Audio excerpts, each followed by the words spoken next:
अब बात शेयर बाजार की। कारोबारी हफ्ते के पहले दिन बाजार में शानदार तेजी देखी गई। सेंसेक्स करीब 380 पॉइंट की बढ़त के साथ बंद हुआ। वहीं निफ्टी की बात करें तो 140 पॉइंट की शानदार तेजी देखने को मिली।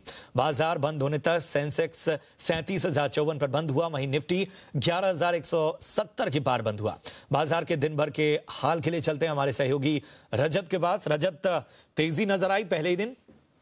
बिल्कुल जोरदार तेजी आज के सत्र में और 11,168 की क्लोजिंग है, यानी कि 130 अंकों से ज्यादा का उछाल निफ्टी पे देखने को मिला। ये जो चुनावी डेट्स आई उसका इंपैक्ट था। और जो जी बिजनेस की रिसर्च ये कहती है कि आमतौर पे जब से डेट्स आती हैं चुनाव की और उसके बाद जब मतदान हो जाता है तब तक बाजार में बहुत जबरदस्त चाल बनती है। ये बीते इलेक्शंस का ट्रेंड था, लेकिन आज के सत्र में वो प्रूव हुआ। निफ्टी पे 1.25% के आसपास की तेजी, सेंसेक्स में तेजी और निफ्टी बैंक ने कमाल कर दिया आज के सत्र में। भारतीय एयरटेल, एचपीसीएल, बीपीसीएल और आइशर मोटर्स सबसे ज्यादा तेज थे और ये इंडेक्स हैवीवेट्स हैं जहां पर रिटर्न्स मिले 5% से लेकर 8% तक के। अच्छी तेजी बन रही थी मेटल स्टॉक्स में भी, जिसमें हिंडाल्को, टाटा स्टील जैसे स्टॉक्स में आज के सत्र में मूव पॉजिटिव था। वेदांता यहां पर भी तेज होता हुआ नजर आया। ऑटो स्टॉक्स का दिन था। Eicher Motors, Ashok Leyland, TVS motor, hero MotoCorp जैसे जो स्टॉक्स थे यहां पर बिल्कुल आउट परफॉर्मेंस देखने को मिल रही थी। मैं बता चुका हूं कि मेटल स्टॉक्स ऑलरेडी बहुत स्ट्रांग मोमेंटम में थे आज के सत्र में। ऑयल एंड गैस स्पेस ये एक और तबका जहां पर सत्र में ओएमसी स्टॉक्स जिसमें एचपीसीएल, बीपीसीएल और आईओसी तो तेज थे ही, लेकिन दिन खत्म होते होते रिलायंस इंडस्ट्रीज ने कमाल संभाली और दिन के उच्चतम स्तर की क्लोजिंग 3% से ज्यादा की तेजी रिलायंस इंडस्ट्रीज पर देखने को मिली।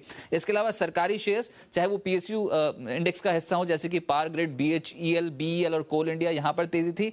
या फिर सरकारी बैंक्स जिसमें आज के सत्र में निजी क्षेत्र के मुकाबले ज्यादा तेजी देखने को मिल रही थी। यूनियन बैंक, एसबीआई, सिंडिकेट और आईडीबीआई चढ़े आज के सत्र में। सीमेंट स्टॉक्स भी मजबूत हुए। ACC, Ambuja, Orient cement, India cement जैसे स्टॉक्स में तेजी थी। तो आप फार्मा, आईटी इन नामों को छोड़ दीजिए, बाकी सभी सेक्टर्स में आज रुझान बहुत स्ट्रांग देखने को मिला। और एफएनओ में गॉडफ्रे फिलिप्स इस स्टॉक में तेजी थी। इसके अलावा कैनफिन होम्स चढ़ा।